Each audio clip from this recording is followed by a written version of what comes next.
আলহামদুলিল্লাহ ওয়াসসালাতু ওয়াসসালাম আলা রাসূলিল্লাহ ওয়া আলা আলিহি ওয়া সাহবিহি আজমাইন আম্মা বাদ আউযু বিল্লাহি মিনাশ শাইতানির রাজীম বিসমিল্লাহির রহমানির রহিম ওয়া মান আহসানু ক্বাওলাম মিম্মান দাআ ইলাল্লাহি ওয়া আমিলা সালিহান ক্বালা ইন্নানী মিনাল মুসলিমিন রাব্বি ইশরাহ লি সাদরি ওয়া ইয়াসসির লি আমরি ওয়াহলুল উকদাতাম মিন লিসানি ইয়াফকাহু কাওলি।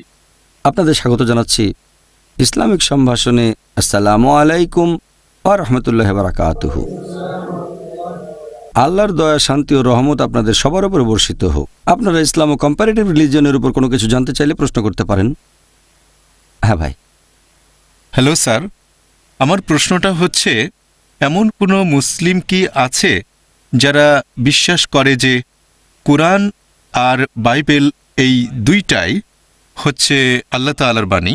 আর এরকম বিশ্বাস করা কি আপনার মতে সম্ভব যে আপনি বিশ্বাস করবেন কোরআন পাশাপাশি বাইবেল, যে দুইটাই আল্লাহর বাণী? আপনার নামটা কি ভাই? আমার নাম ডেভিড বলমার। ভাই ডেভিড, খুব সুন্দর প্রশ্ন করেছেন যে এমন কোনো মুসলিম কি আছে যারা বিশ্বাস করে যে বাইবেল এবং কোরআন দুটোই আল্লাহর বাণী। আর এটা সম্ভব কিনা যে আমরা বাইবেল এবং কোরআন দুটোকে আল্লাহ তাআলার আসমানি কিতাব বলে মেনে নেব। প্রথমেই আমি বাইবেল শব্দটা নিয়ে বলি। বর্তমানে খ্রিস্টানদের যে ধর্মগ্রন্থ, আপনি কিছু মুসলিম পাবেন যারা বিশ্বাস করে যে বাইবেল আল্লাহ তাআলার বাণী।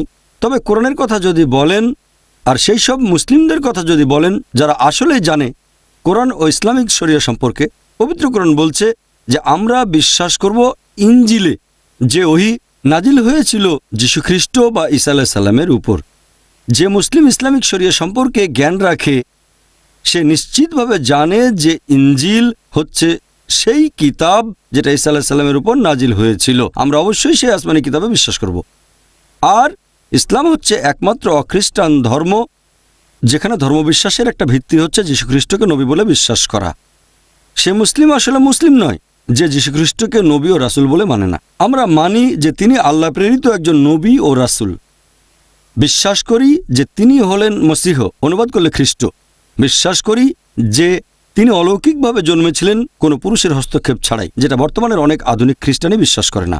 আমরা মানি তিনি আল্লাহর নির্দেশে মৃত ব্যক্তিকে জীবন দিয়েছেন। আমরা বিশ্বাস করি তিনি আল্লাহর নির্দেশে জন্মান্ধ ও কুষ্ঠরোগীদের সুস্থ করে তুলেছিলেন। আর পবিত্র কোরআন বলছে যে ইনজিল হচ্ছে সেই ওহী যেটা যীশু খ্রিস্টের উপর নাজিল করা হয়েছিল। এখন যারা বাইবেল নিয়ে গবেষণা করেছেন তারা বুঝতে পেরেছেন যে এই বাইবেল এটা সেই অরিজিনাল ওহী নয় যেটা নাজিল হয়েছিল যীশু খ্রিস্টের উপর। বাইবেলের উপর বিশেষজ্ঞ যে কোনো লোক, হোক সে খ্রিস্টান অথবা হোক হিন্দু বা সে মুসলিম, যখন আমরা বাইবেল পড়ি আমরা জানতে পারি যে বাইবেলটা আমরা আজকাল পড়ি, এই বাইবেল শব্দটা এসেছে গ্রিক শব্দ বিবলস থেকে, অর্থাৎ বই বা বইসমূহের বই। আর আপনিও হয়তো জানেন যে বাইবেল হচ্ছে অনেকগুলো বইয়ের সমষ্টি, 66টা। এটা খ্রিস্টানদের মধ্যে প্রোটেস্ট্যান্ট মতাবলম্বীদের কথা অনুযায়ী, আর ক্যাথলিকদের মতে বাইবেল 73টা বই অন্যরাও মানে। তাহলে এই বাইবেল শব্দটা এসেছে গ্রিক শব্দ বিবলস থেকে। আমাদের মুসলিমদের যাদের শরিয়ার উপরে জ্ঞান আছে, আমরা বলি যে বাইবেল আল্লাহ তাআলার অরিজিনাল বাণী নয়। বাইবেল নিয়ে যদি গবেষণা করেন তাহলে আপনারা দেখবেন যে সামান্য কিছু অংশ সেগুলো হতে পারে আল্লাহ তাআলার বাণী, কিছু অংশ নবী রাসূলগণের কথা, যীশুখ্রিস্টের মুখের কথা, কিছু অংশ ইতিহাসের কথা, কিছু অংশ আমার বলতে খারাপ লাগছে এমনকি পর্নোগ্রাফিও আছে। অনেক ভুল আর পরস্পর বিরোধী কথা আছে। আমরা বলতে পারি না যে বাইবেলের এই পরস্পর বিরোধী কথাগুলো আল্লাহ তাআলার বাণী। বলতে পারি না যে বাইবেলে যে বৈজ্ঞানিক ভুলগুলো রয়েছে সেগুলো আল্লাহ তাআলার বাণী। তাই আমরা যেটা বলি, আমরা মানি ইনজিল মানে সেই ওহী যেটা নাজিল করা হয়েছিল যীশু খ্রিস্টের উপর, সেটা অবশ্যই আল্লাহ তাআলার বাণী। তবে বর্তমান বাইবেল একটা মিশ্রণ। তাই সামগ্রিকভাবে কোরআন এবং বাইবেল সম্পর্কে যাদের যথেষ্ট জ্ঞান আছে তারা কখনোই এই বাইবেলকে একেবারে সম্পূর্ণভাবে আল্লাহর বাণী বলবে না। তবে হ্যাঁ, ঈসা আলাইহিস সালাম বা যীশু খ্রিস্টের উপরে যে ওহী নাজিল করা হয়েছিল সেটা আল্লাহ তাআলার বাণী। আপনার প্রশ্নের দ্বিতীয় অংশটাতে আমি যাচ্ছি। কোরআন এবং বাইবেলকে কি মেলানো সম্ভব? কোনো সাদৃশ্য আছে কি? একটা লেকচার দিয়েছিলাম খ্রিস্টান ধর্ম এবং ইসলামের মধ্যে সাদৃশ্য। আমরা মুসলিমরা মানি যে আসমানি কিতাবটা নাজিল করা হয়েছিল যীশু খ্রিস্ট বা ঈসা আলাইহিস সালামের উপরে, সেটা আল্লাহ তাআলার বাণী। তাই আমরা চেষ্টা করি বেছে নিতে সেই অংশগুলো যেগুলো মিলে যাচ্ছে সর্বশেষ ও চূড়ান্ত আসমানি কিতাবের সাথে। যদি ওল্ড টেস্টামেন্ট আর নিউ টেস্টামেন্ট বলে কিছু থাকে, তাহলে পবিত্র কোরআন হচ্ছে আল্লাহ তাআলার লাস্ট টেস্টামেন্ট। আর এই বইটাকে যদি পরীক্ষা করে দেখেন, হতে পারে সেটা বিজ্ঞানের পরীক্ষা, কোরআন সেখানে পাশ করেছে। আপনি কোরআনে একটাও পরস্পর বিরোধী কোনো কথা পাবেন না, কোরআনে আপনি কোনো ভুল খুঁজে পাবেন না। যদি আপনি কোরআনকে পরীক্ষা করেন, একই রকম পরীক্ষা করতে পারেন হিন্দু ধর্মগ্রন্থকে বা কোরআনকে অথবা বাইবেলকে, আপনি দেখবেন কোরআন সেই পরীক্ষায় পাশ করবে। তবে দুর্ভাগ্যজনকভাবে বাইবেল পরীক্ষায় ফেল করবে। আমি একটা বিতর্ক করেছিলাম আমেরিকায় বিজ্ঞানের আলোকে কোরআন ও বাইবেল। সেখানে আমার অপর বক্তা ছিলেন ডক্টর উইলিয়াম ক্যাম্বেল। তিনি একটা বই লিখেছিলেন যেখানে কোরআনের নাকি 30টা বৈজ্ঞানিক ভুল আছে। অনেক বছর কোনো মুসলিম তার উত্তর দেয়নি। তখন আমি গেলাম শিকাগোতে এবং তার সাথে একটা বিতর্ক করলাম। আর আলহামদুলিল্লাহ, আল্লাহর দয়ায়, আল্লাহর করুণায় আমি তার সবগুলো অভিযোগের উত্তর দিলাম। তারপর আমি তাকে দেখালাম বাইবেলে 38টা ভুল, বৈজ্ঞানিক ভুল, তিনি সেগুলোর উত্তর দিতে পারেননি। এবারে আপনার প্রশ্নটা যে এই দুটোকে কি মেলানো সম্ভব? হ্যাঁ, সম্ভব। আমি কি করেছি? আমি বাইবেল থেকে শুধুমাত্র সেই অংশগুলো নিয়েছি যেগুলো কোরআনের সাথে মিলে যায়। আর আমরা মুসলিমরা কোনো আপত্তি ছাড়াই মেনে নেব যে এই অংশের এই কথাগুলো আল্লাহ তাআলার বাণী। কারণ পবিত্র কোরআন, এটা আরবিতে, এই কোরআনকে বলা হয় ফুরকান, মানে সেই মানদণ্ড যেটা দিয়ে বিচার করা হয় সঠিক আর বেঠিক। এরকম মানদণ্ড থাকলে আমরা সহজে ঠিক বেঠিক বের করতে পারবো। যখন ব্যবহার করছি এই মানদণ্ড, যেগুলো মিলে যাচ্ছে কোরআনের সাথে, সেগুলোকে আমরা মুসলিমরা সামগ্রিকভাবে কোনো রকম আপত্তি ছাড়াই মেনে নেব যে বাইবেলের এই কথাগুলো আল্লাহ তাআলার বাণী। এখন বাইবেল আর কোরআন, এদের মধ্যে অনেক সাদৃশ্য আছে। এখানে সময় কম, তাই সবগুলো আমি বলতে পারবো না। তবে যে কথাগুলো আগেও বলেছিলাম, আমরা মুসলিমরা মানি যীশু খ্রিস্ট বা ঈসা আলাইহিস সালাম আল্লাহ প্রেরিত একজন নবী ও রাসূল। মানি তিনি অলৌকিকভাবে জন্মেছিলেন পুরুষের হস্তক্ষেপ ছাড়াই। বিশ্বাস করে তিনি আল্লাহর নির্দেশে মৃত ব্যক্তিকে জীবন দিয়েছেন। বিশ্বাস করে তিনি আল্লাহর নির্দেশে জন্মান্ধ কুষ্ঠরোগীদের সুস্থ করে তুলেছিলেন। তাহলে মুসলিম আর খ্রিস্টানরা আমরা এখানে এক। তবে আমাদের মধ্যে পার্থক্য আছে। এরকম অনেক খ্রিস্টান আছে যারা বলে যে যীশু খ্রিস্ট নাকি নিজেকে ঈশ্বর বলে দাবি করেছিলেন। তিনি বলেছেন তিনি নাকি ঈশ্বর। সত্যি বলতে, আপনারা যদি বাইবেল পড়েন, এরকম একটা স্পষ্ট করে বলা অনুচ্ছেদও খুঁজে পাবেন না, পরিষ্কার করে বলা একটা কথাও পাবেন না গোটা বাইবেলের মধ্যে যেখানে যীশু খ্রিস্ট বা ঈসা আলাইহিস সালাম নিজেই বলেছেন যে আমি ঈশ্বর অথবা তোমরা আমার উপাসনা করো। কথাটা আবারও বলছি, গোটা বাইবেলে একেবারে স্পষ্ট করে বলা, একেবারে পরিষ্কার করে বলা হয়েছে এরকম একটা অনুচ্ছেদও পাবেন না যেখানে যীশু খ্রিস্ট নিজের মুখে বলেছেন যে আমি ঈশ্বর বা তোমরা আমার উপাসনা করো। সত্যি বলতে, যদি আপনারা বাইবেল পড়েন, যীশু খ্রিস্ট তার নিজের মুখে বলেছেন। এটা আছে গসপেল অফ জন অধ্যায় নম্বর 14 অনুচ্ছেদ 28। যীশু খ্রিস্ট নিজের মুখে বলেছেন আমার পিতা আমার চেয়ে মহান। গসপেল অফ জন অধ্যায় 10 অনুচ্ছেদ 29, আমার পিতা সবার চেয়ে মহান। গসপেল অফ ম্যাথিউ অধ্যায় 12 অনুচ্ছেদ 28, আমি ঈশ্বরের আত্মার সাহায্যে শয়তানকে তাড়িয়ে দেই। গসপেল অফ লুক অধ্যায় 11 অনুচ্ছেদ 20, আমি ঈশ্বরের আঙ্গুলের সাহায্যে শয়তানকে তাড়িয়ে দিই। গসপেল অফ জন অধ্যায় 5 অনুচ্ছেদ 30, আমি নিজের থেকে কিছুই করতে পারি না, যেমন শুনি সেরকম বিচার করি, আর আমার বিচার ন্যায্য, কারণ আমি নিজের ইচ্ছা পূরণ করি না, আমার পিতার ইচ্ছা পূরণ করি। যদি কেউ বলে আমি নিজের ইচ্ছা পূরণ করি না, আল্লাহর ইচ্ছা পূরণ করি, সে একজন মুসলিম। তাহলে যীশু খ্রিস্ট বা ঈসা আলাইহিস সালাম আল্লাহর কাছে আত্মসমর্পণ করেছিলেন। আর আরবিতে বললে এই ধরনের মানুষকে বলা হয় মুসলিম। যীশু খ্রিস্ট কখনোই নিজেকে ঈশ্বর বলে দাবি করেননি।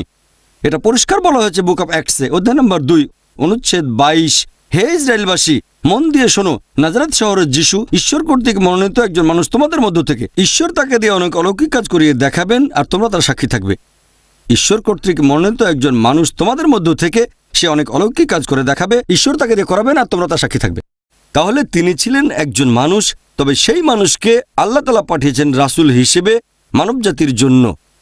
আর আপনারা দেখবেন যে যীশু খ্রিস্ট কখনোই নিজেকে ঈশ্বর বলে দাবি করেননি। তিনি ছিলেন আল্লাহ তাআলার প্রেরিত একজন নবী ও রাসূল। সেজন্য আমরা বলি যে বাইবেল আর কোরআনের মধ্যে অনেক সাদৃশ্য আছে। যেমন ধরেন, বাইবেলে বলা হয়েছে পরবর্তীতে একজন রাসূল আসবেন এবং তার নাম হবে মুহাম্মদ সাল্লাল্লাহু আলাইহি সাল্লাম। অনেক জায়গায় ওল্ড টেস্টামেন্ট আছে, নিউ টেস্টামেন্টও আছে। ওল্ড টেস্টামেন্ট পড়লে দেখবেন বুক অফ ডিউটেরোনমি অধ্যায় 18 অনুচ্ছেদ 18 যে পরবর্তীতে মুহাম্মদ সাল্লাল্লাহু আলাইহি সাল্লাম আসবেন। এরপর আছে বুক অফ ডিউটেরোনমি অধ্যায় 18 অনুচ্ছেদ 19, তারপর বুক অফ আইজায়া অধ্যায় 29 অনুচ্ছেদ 12, এরপর সং অফ সলোমন অধ্যায় 5 অনুচ্ছেদ 16। মুহাম্মদের নাম বলা হয়েছে। আমাদের নবীর কথা নিউ টেস্টামেন্টও আছে। এটা আছে গসপেল অফ জন অধ্যায় 14 অনুচ্ছেদ 16, তারপর গসপেল অফ জন অধ্যায় 15 অনুচ্ছেদ 26, গসপেল অফ জন অধ্যায় 16 অনুচ্ছেদ 7, গসপেল অফ জন অধ্যায় 16 অনুচ্ছেদ 12 থেকে 14, যে সর্বশেষ ও চূড়ান্ত নবী আসবেন মুহাম্মদ সাল্লাল্লাহু আলাইহি সাল্লাম। এ কথা বাইবেলেও আছে। এরকম সাদৃশ্য আছে। বাইবেল পড়লে দেখবেন নামাজের গুরুত্বপূর্ণ একটা অংশ। আমরা মুসলিমরা যখন নামাজ পড়ি তখন সিজদা করি। এই সিজদার কথা বাইবেলে অনেক জায়গায় আছে, যেমন বুক অফ জেনেসিস, তারপর বুক অফ জোশুয়া, তারপর গসপেল অফ ম্যাথিউ। এখানে বলা হয়েছে আল্লাহর নবী রাসূলগণ সিজদা দিয়েছেন আল্লাহর উদ্দেশ্যে যখন তারা নামাজ পড়েছেন। তাহলে দেখবেন যে আমরা মুসলিমরা যেভাবে নামাজ আদায় করি তার প্রধান অংশটার কথা বলা হয়েছে বাইবেলেও। ইসলামের অন্যান্য বিষয় নিয়েও যদি বলি, অজুর কথাও বলা হয়েছে বাইবেলে। আমরা নামাজ পড়ার আগে অজু করি, অজুর কথা আছে বাইবেলে। ইসলাম ধর্মে জাকাতের বিধান আছে, এ কথা বাইবেলেও আছে। বাইবেলে কথাটা এভাবে বলা হয়েছে যে মুক্ত হস্তে দান করো, তাহলে তোমার পাপগুলো মুছে যাবে। এমনকি বাইবেলেও বলা হয়েছে, বুক অফ শামস অধ্যায় নম্বর 84 অনুচ্ছেদ 4 থেকে 6 বলা হয়েছে আশীর্বাদ প্রাপ্ত হচ্ছে সেই লোকগুলো যারা ভ্রমণ করে যায় বাক্য প্রত্যাখ্যায়, অর্থাৎ মক্কা। এছাড়াও আপনি দেখবেন যে ইসলাম ধর্মে অনেক কিছু নিষিদ্ধ করা হয়েছে পবিত্র কোরআনে, আর বাইবেলেও সেগুলোকে নিষিদ্ধ করা হয়েছে। পবিত্র কোরআন বলছে সব মিলিয়ে মোট 4টা জায়গায়, সূরা মাইদা অধ্যায় 5 আয়াত নম্বর 3, সূরা বাকারা অধ্যায় 2 আয়াত 173, সূরা আনাম অধ্যায় 6 আয়াত 145 এবং সূরা নাহাল অধ্যায় 16 আয়াত 115 বলা হয়েছে হুররিমাত আলাইকুমুল মাইতাতু ওয়াদ-দামু ওয়া লাহমুল খিনজির। তোমাদের জন্য হারাম খাদ্য হচ্ছে মৃত পশু, রক্ত, তারপর শূকরের মাংস, আর যেসব পশু জবাই করার সময় আল্লাহ তাআলা ব্যতীত অন্য কারো নাম নেওয়া হয়েছে। এখন সবগুলো জিনিসই এগুলো বাইবেলে নিষেধ করা হয়েছে। বাইবেল পড়লে দেখবেন book of Genesis, book of Leviticus, book of Deuteronomy রক্ত নিষেধ করা হয়েছে। বাইবেলে উল্লেখ করা হয়েছে যে শূকরের মাংস নিষিদ্ধ, বুক অফ ডিটোরনমি অধ্যায় 14 অনুচ্ছেদ 8, তারপর বুক অফ আইজায়া অধ্যায় 65 অনুচ্ছেদ 2 থেকে 5। মৃত পশুর মাংসকেও বাইবেলে নিষিদ্ধ করা হয়েছে, বুক অফ অ্যাক্টস অধ্যায় নম্বর 15 অনুচ্ছেদ 29। যে খাবারে আল্লাহ তাআলা ব্যতীত অন্য কোনো নাম নেওয়া হয়েছে সেটাকেও বাইবেলে নিষিদ্ধ করা হয়েছে, বুক অফ অ্যাক্টস অধ্যায় 15 অনুচ্ছেদ 29। কোরআনে যে জিনিসগুলো নিষিদ্ধ তার অনেক কিছুকে বাইবেলে নিষিদ্ধ করা হয়েছে। এরকম সাদৃশ্যগুলো নিয়ে যদি কথা বলেন আপনারা। তারপর শালীনতা, একজন মুসলিম মহিলার যেভাবে পোশাক পরা উচিত, মাথা ঢেকে রাখতে হবে, পুরো শরীর ঢাকা থাকবে, শুধু মুখমণ্ডল আর হাতের কবজি বাদে ঢিলেঢালা পোশাক পরবে। তারপরে সে বিপরীত লিঙ্গের পোশাক পরবে না। এগুলো হচ্ছে শরিয়ার নিয়ম, আছে পবিত্র কোরআন এবং হাদিসে। একইভাবে বাইবেলে দেখবেন বুক অফ ডিটোরনমি অধ্যায় 22 অনুচ্ছেদ 5 বলা হয়েছে যে একজন পুরুষ এমন কোনো পোশাক পরবে না যেটা মহিলারা পরে থাকে। একজন মহিলাও পুরুষের মতো পোশাক পরবে না। যারা এই ধরনের কাজ করে তারা সবাই ঘৃণ্য। তার মানে বিপরীত লিঙ্গের পোশাক পরা বাইবেল অনুযায়ী নিষিদ্ধ। এরপর দেখবেন ফার্স্ট তিমথি অধ্যায় 2 অনুচ্ছেদ 9 বলা হয়েছে যে মহিলারা পোশাক পরবে শালীনতার সাথে এবং নম্রতার সাথে, ভদ্রতার সাথে। তারা খুব দামি স্বর্ণালঙ্কার বা মণিমুক্তা পরবে না। এরপর আরও আছে ফার্স্ট করিন্থিয়ান্স অধ্যায় নম্বর 11 অনুচ্ছেদ 5 থেকে 7। যে মহিলা ঈশ্বরের কাছে প্রার্থনা করে আর মাথা ঢেকে রাখে না, সে তার মাথাকে অসম্মান করে। তার মাথার চুল কামিয়ে দাও, মাথার সব চুল কাটা হবে। কোরআন বা হাদিসে এমন কোনো কথা নেই যেটা এত কঠিন শালীনতার ব্যাপারে। পবিত্র কোরআনের কোনো আয়াত বা কোনো হাদিস বলছে না যে কোনো মহিলা মাথা না ঢাকলে তার চুল কামিয়ে দাও, তবে এই কথা বাইবেলে আছে।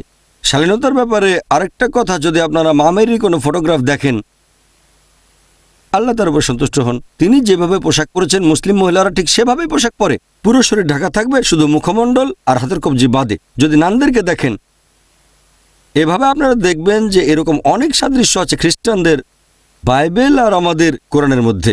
আমার একটা লেকচার খ্রিস্টান ধর্ম এবং ইসলামের মধ্যে সাদৃশ্য, সেখানে আমি বলেছি খ্রিস্টান বলতে যদি তাদের বোঝায় যারা যীশুখ্রিস্টের নির্দেশগুলো মেনে চলে, তাহলে মুসলিমরা আমরা খ্রিস্টানদের চেয়ে আরও বেশি খ্রিস্টান। কারণ এই কথাগুলো বাইবেলে আছে। বাইবেল বলছে মদ পান করো না, বুক অফ এফিসিয়েন্স অধ্যায় 5 অনুচ্ছেদ 18, বুক অফ প্রভার্বস অধ্যায় 20 অনুচ্ছেদ 1 যে মদ পান করো না। আমরা মুসলিমরা করি না, বেশিরভাগ খ্রিস্টান মদ পান করে। যীশু খ্রিস্টের খাতনা দেওয়া হয়েছিল 8 দিন বয়সে গসপেলের কথা অনুযায়ী। আমরা মুসলিমরা খাতনা করি, বেশিরভাগ খ্রিস্টানরা করে না। খ্রিস্টান বলতে যদি তাদের বোঝানো হয় যারা যীশু খ্রিস্টের নিয়মগুলো মেনে চলে, তাহলে আমি বলবো যে মুসলিমরা আমরা খ্রিস্টানদের চেয়ে আরও বেশি খ্রিস্টান। এখন আপনার প্রশ্নের উত্তর হচ্ছে যে পুরো বাইবেল আল্লাহ সুবহানাহু ওয়া তাআলার বাণী নয়। দ্বিতীয় প্রশ্ন, হ্যাঁ কিছু সাদৃশ্য আছে, আর আমরা মনে করি যে বাইবেলের অংশ বিশেষ হচ্ছে আল্লাহর বাণী। আমাদের খুঁজে বের করতে হবে সেই অংশগুলো কোথায়, যাচাই করব পবিত্র কোরআন দিয়ে। তারপর ইনশাআল্লাহ মুসলিম আর খ্রিস্টান আমরা এক হতে পারবো। আশা করি উত্তরটা পেয়েছেন। আপনি যদি আরো প্রশ্ন করতে চান করতে পারেন। ধন্যবাদ। অনেক ধন্যবাদ। উত্তর শুনে ভালো লেগেছে। আমি কোরআনের উপর বিশেষজ্ঞ নই, আপনি বিশেষজ্ঞ। তবে কোরআনের ইংরেজি অনুবাদ পড়েছি। আমি যা পড়েছি সেখান থেকেই আপনাকে একটা প্রশ্ন করছি। আমি কোরআনের ইংরেজি অনুবাদ পড়েছি, যেখানে বলা হয়েছে তাওরাত, জবুর, ইঞ্জিল এইগুলোও তো আল্লাহর আসমানি কিতাব, তাই না? কয়েক জায়গায় আছে যে কেউ আল্লাহ তাআলার কথাকে বদলাতে পারবে না। আরেক জায়গায় বলা হয়েছে যে নবী মুহাম্মদ সাল্লাল্লাহু আলাইহি সাল্লাম, তাকে বলা হয়েছে তোমার যদি দ্বিধা থাকে, তোমাকে আমি যে জিনিসগুলো দেখাচ্ছি তাহলে যাও জিজ্ঞাসা করো তাদের কাছে যারা কিতাবগুলো পড়েছে তোমার পূর্বে। আমার মনে হয়েছে এরা ইহুদি আর খ্রিস্টানরা। তাই কোরআনের এই আয়াতগুলো দেখে আমার মনে হয়েছে যদি তারা জবুর আর ইনজিল আল্লাহর বাণী হয়ে থাকে, আর কেউ সেগুলো বদলাতে পারবে না। আর মুহাম্মদ সাল্লাল্লাহু আলাইহি সাল্লাম জিজ্ঞাসা করবেন ইহুদি আর খ্রিস্টানদের যদি কোনো সন্দেহ থাকে তার কাছে যেটা নাজিল করা হয়েছে, তাহলে এটা কি কখনোই সম্ভব যে পবিত্র বাইবেলের কিছুই আসলে বদলায়নি? কারণ মানুষ তো আল্লাহর বাণীকে কখনোই বদলাতে পারবে না। আর যদি ধরে নেন বাইবেলে কিছুই বদলায়নি, তারপর আপনি এমনভাবে বাইবেলের বিভিন্ন জিনিসের ব্যাখ্যা করলেন যেটা কোরআনের সাথে মিলে যায়, এরকম কি সম্ভব? এটাই ছিল আমার মূল প্রশ্ন। খুব সুন্দর আর প্রশ্ন। পবিত্র কোরআন বলছে যে আল্লাহর আপনার বাণীকে প্রশ্ন আমি বুঝতে বদলানো পেরেছি। যাবে না। বুঝতে পেরেছি আমি। তাহলে এটা কিভাবে সম্ভব যে বাইবেলের কথাগুলো বদলে গেছে? খুব সুন্দর প্রশ্ন ভাই ডেভিড, খুব সুন্দর প্রশ্ন করেছেন। 1 নম্বর পয়েন্ট, আমি কোরআনের উপর বিশেষজ্ঞ নই, সামান্য একজন ছাত্র। কোরআন এবং বাইবেলের উপর বিশেষজ্ঞ নই আমি। আপনি এখানে কোরআনের 3টা আয়াতের কথা বলেছেন, আর আমার তো মনে হচ্ছে আপনি এখানে বিশেষজ্ঞ। কোরআনের 3টা না, আয়াত বলেছেন। আমি আসলে কোনো বিশেষজ্ঞ নই। ভাই আপনি পবিত্র কোরআনের 3টা জায়গার কথা বলেছেন, আমি সেগুলো বলছি। একটা হচ্ছে কোরআন বলছে যে তাওরাত, তারপর জাবুর, ইনজিল আল্লাহর বাণী, 1 নম্বর পয়েন্ট। 2 নম্বর পয়েন্ট, আপনি বললেন যে আল্লাহ তাআলার বাণীকে বদলানো যাবে না। আর 3 নম্বর পয়েন্টে বলেছেন যদি তুমি না জানো তাহলে জিজ্ঞেস করো যে তাওরাত সম্পর্কে জানে। 3টা অংশের কথা বলেছেন, আর এগুলোর ভিত্তিতে বলেছেন এমনকি হতে পারে যে বাইবেল পুরোপুরি কোরআনের সাথে মিলে যায়, বাইবেল বদলানো হয়নি। প্রশ্নটা খুবই সুন্দর। এবার মূল প্রশ্নতে আসি আমি। প্রথমে আমি 3টা অংশে জবাব দেবো, তারপর মূল প্রশ্নে যাব। 1 নম্বর পয়েন্ট, পবিত্র কোরআনে এই কথা বলা হয়েছে অনেকগুলো জায়গায় যে তাওরাত, জাবুর, ইনজিল আর কোরআন হচ্ছে আল্লাহর বাণী। আপনার প্রথম অংশ পুরোপুরি সঠিক। 1 নম্বর পয়েন্ট, এগুলো হচ্ছে আল্লাহ তাআলার আসমানি কিতাব। তাওরাত নাজিল হয়েছিল নবী মুসা আলাইহিস সালামের উপর, জাবুর নবী দাউদের উপর, ইনজিল যীশুখ্রিস্ট বা ঈসা আলাইহিস সালামের উপর, এবং কোরআন শেষ আসমানি কিতাব নাজিল হয়েছিল সর্বশেষ ও চূড়ান্ত নবী মুহাম্মদ সাল্লাল্লাহু আলাইহি সাল্লামের উপর। 1 নম্বর পয়েন্ট। 2 নম্বর পয়েন্ট, আপনি বলেছেন যে আল্লাহর বাণীকে বদলানো যাবে না। এটা বলা হয়েছে সর্বশেষ ও চূড়ান্ত ওহীর ব্যাপারে। যদি আপনি কোরআন পড়েন আর কোরআন সম্পর্কে সামগ্রিকভাবে না জানেন, তারপর একটা অংশ পড়লেন, আপনি ভুল বুঝতে পারেন। এই আয়াত যে আল্লাহর বাণীকে বদলানো যাবে না, এটা বলা হয়েছে সর্বশেষ ও চূড়ান্ত কিতাব এই পবিত্র কোরআনের ব্যাপারে। অনেক জায়গায় আছে, অনেক জায়গায় এরকম অনেক আয়াত। তবে আমি এটা কেন বললাম, কারণ কোরআন পরিষ্কারভাবে বলছে, সূরা বাকারা অধ্যায় নম্বর 2 আয়াত নম্বর 106, কোরআন বলছে যা কিছু অবতীর্ণ হয়েছে আমি সেগুলোকে কোনোভাবে বিস্তৃত হতে দেব না, বরং প্রতিস্থাপন করব তার সমমানের বা উত্তম কিছু দিয়ে। তাহলে আল্লাহ বলছেন আগে যেসব আসমানি কিতাব এসেছে, আগে যেসব নিদর্শন দেখিয়েছেন, সেগুলোকে প্রতিস্থাপন করা হবে সমমানের বা উত্তম কিছু দিয়ে। আর সর্বশেষ আসমানি কিতাব কোরআন, আল্লাহ বলেছেন সূরা মাইদা অধ্যায় 5 আয়াত নম্বর 3 যে এটাই চূড়ান্ত, এর পরে ইসলামে কোনো কিছু যোগ বা বিয়োগ করা যাবে না। তাহলে এই সর্বশেষ আসমানি কিতাবের পরে আল্লাহর এই বাণীর কোনো কিছু বদলানো যাবে না। পরিষ্কার হয়েছে? আল্লাহর বাণী বদলানো যাবে না, এটা বলা হয়েছে কোরআনের ব্যাপারে। এখন মনে করেন ক্লাস 10-এর ছাত্রদের আমি বললাম এটা হচ্ছে স্কুলের শেষ ক্লাস। আমি বলছি ক্লাস 10-এর কথা। কেউ যদি ভুল করে মনে করে যে ক্লাস 5 বা 6-এর কথা বলছি, তার সেটা ভুল ধারণা। স্কুলের শেষ ক্লাস হচ্ছে বোম্বেতে, ভারতে। বাইরের দেশে হয়তো 11 বা 12 এভাবে বদলে যেতে পারে। তাহলে আমি যদি বলি স্কুলের শেষ ক্লাস হচ্ছে ক্লাস 10, বললাম তোমরাই সর্বশেষ ক্লাস, কথা বলছি ক্লাস 10-এর ছাত্রদের সাথে। কেউ টেপ রেকর্ডারে কথা শুনে ভাবলো ক্লাস 6ই হচ্ছে সর্বশেষ ক্লাস, সেটা হবে তার ভুল ধারণা। আল্লাহর যে বাণীটাকে বদলানো যাবে না, কারণ অনেক আয়াতে আছে আল্লাহ প্রতিস্থাপন করবেন কেন প্রতিস্থাপন করবেন? যুক্তি দিয়ে দেখেন। অনেকে আমাকে জিজ্ঞেস করে প্রথমে কেন তাওরাত নাজিল করা হলো না, তারপর জাবুর, তারপর ইঞ্জিল, সর্বশেষ কোরআন একেবারে প্রথমে কেন কোরআন আসলো না? অনেকটা যেন ছেলে বাবাকে বলছে আমি ডাক্তার হতে চাই, তুমি আমাকে সরাসরি মেডিকেল কলেজে ভর্তি করে দাও। না বাবা, প্রথমে যেতে হবে প্রি প্রাইমারি স্কুলে, তারপর প্রাইমারি স্কুলে, এরপর সেকেন্ডারি স্কুলে, তারপর যাবে কলেজে, হায়ার সেকেন্ডারি, এরপরে মেডিকেল কলেজে পড়তে পারবে। বিভিন্ন স্টেজ। সরাসরি মেডিকেল কলেজে ভর্তি করলে কিছুই বুঝবে না। একইভাবে আল্লাহ তাআলা হলেন আমাদের সৃষ্টিকর্তা, তিনি জানেন কোনটা কখন নাজিল করতে হবে। তাই মানুষের বৈশিষ্ট্যের উপর নির্ভর করে সেটাই নাজিল করেছেন যেটা সেই সময়ে সেই লোকদের জন্য প্রয়োজন ছিল। আল্লাহ সুবহানাহু ওয়া তাআলা খুব ভালো করে জানতেন যে 1400 বছর আগে ছিল সবচেয়ে শ্রেষ্ঠ সময়, সর্বশেষ ও চূড়ান্ত আসমানি কিতাব নাজিলের জন্য নাজিল করেছেন। তাহলে আগের অনেক নিয়ম ছিল আলাদা। মূল যে আইনটা তাওহীদ, আল্লাহর একত্ববাদ, নামাজ আদায় করা, মূল আইন একই রকম ছিল। তবে তার বেশ কিছু খুঁটিনাটি অন্যান্য বিষয় এগুলোর বদল হয়েছে। চূড়ান্ত বিষয়গুলো পবিত্র কোরআনে বলা হয়েছে, এটার পরে নতুন কিছু যোগ বা বিয়োগ করা যাবে না। আল্লাহ বলেছেন সূরা মাইদা অধ্যায় 5 আয়াত নম্বর 3, এই দিনে আমি তোমাদের দিনকে পূর্ণ করলাম, তোমাদের জন্য মনোনীত করলাম ইসলামকে, তোমাদের প্রতি আমার অনুগ্রহ করলাম সম্পূর্ণ। কথা বদলানো যাবে এটা পবিত্র কোরআনের ব্যাপারে, আল্লাহর অন্যান্য আসমানি কিতাবগুলোর ব্যাপারে না। 2 নম্বর পয়েন্ট, পবিত্র কোরআনে বলা হয়েছে তিনি বদলে দেবেন, প্রতিস্থাপন করবেন। 3 নম্বর পয়েন্ট, আল্লাহ বলেছেন সূরা নিসা অধ্যায় 4 আয়াত নম্বর 82, أفلا يتدبرون القرآن ولو كان من عند غير الله لوجدوا فيه اختلافا كثيرا। তারা কি অনুধাবন করে না এটা যদি আল্লাহ ব্যতীত অন্য কারো কাছ থেকে আসতো তাহলে সেখানে অনেক অসঙ্গতি থাকতো। আল্লাহ এখানে চ্যালেঞ্জ করেছেন, যদি মনে করো এটা আল্লাহর কাছ থেকে আসেনি তাহলে মাত্র একটা অসঙ্গতি বের করে দেখাও। যদি বের করতে পারেন আল্লাহর বাণী নয়। এবার তৃতীয় অংশে আসছি। আপনি আপনার প্রশ্নে বলেছেন আল্লাহ বলেছেন নবী মুহাম্মদকে তুমি যদি না জানো তাহলে ইহুদিদের ধর্মগ্রন্থগুলো